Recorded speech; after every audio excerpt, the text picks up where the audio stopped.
रिथस्ते कहाँ औ जाबे तय कहाँ। मैं जानो नहीं वो तोला रिथस्ते कहाँ औ जाबे तय कहाँ।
जानो नहीं वो तोला रिथस्ते कहाँ औ जाबे तय कहाँ। मैं जानो नहीं वो तोला रिथस्ते कहाँ औ जाबे तय कहाँ।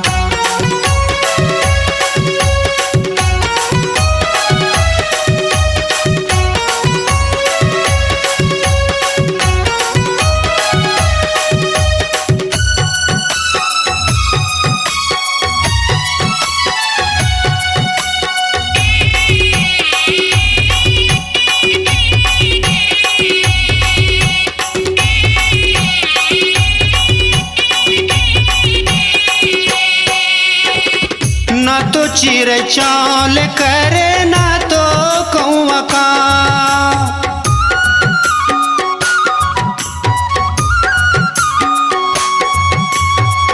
ना तो चिरे चाल करे ना तो कौवा काम। नहीं करे कौवा काम ताना मारे ये जमाना तोला संग नहीं ले जाऊं। नहीं करे कौवा काम ताना मारे ये जमाना तोला संग नहीं ले जाऊं। मोला संग मा ले जा गाजवैया बोलत बतावत कट जाही रस्ता।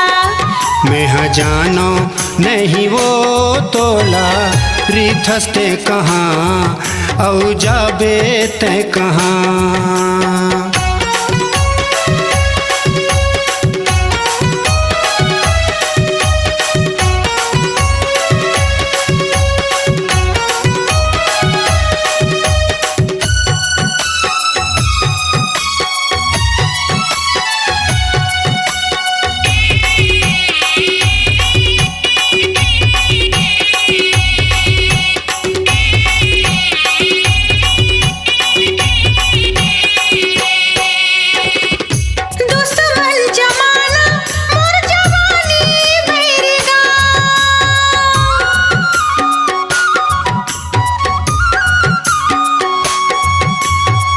दुश्मन जमाना तोर जवानी बैरी वो।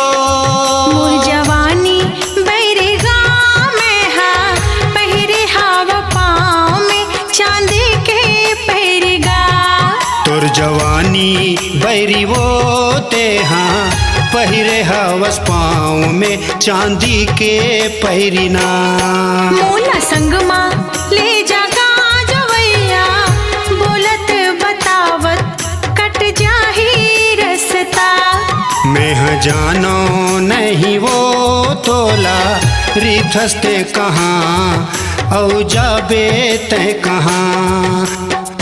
बोलत बतावत कट जाही रस्ता।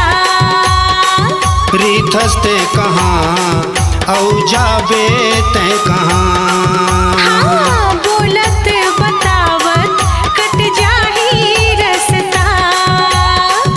रिथस्ते कहाँ औ जाबे तय कहाँ।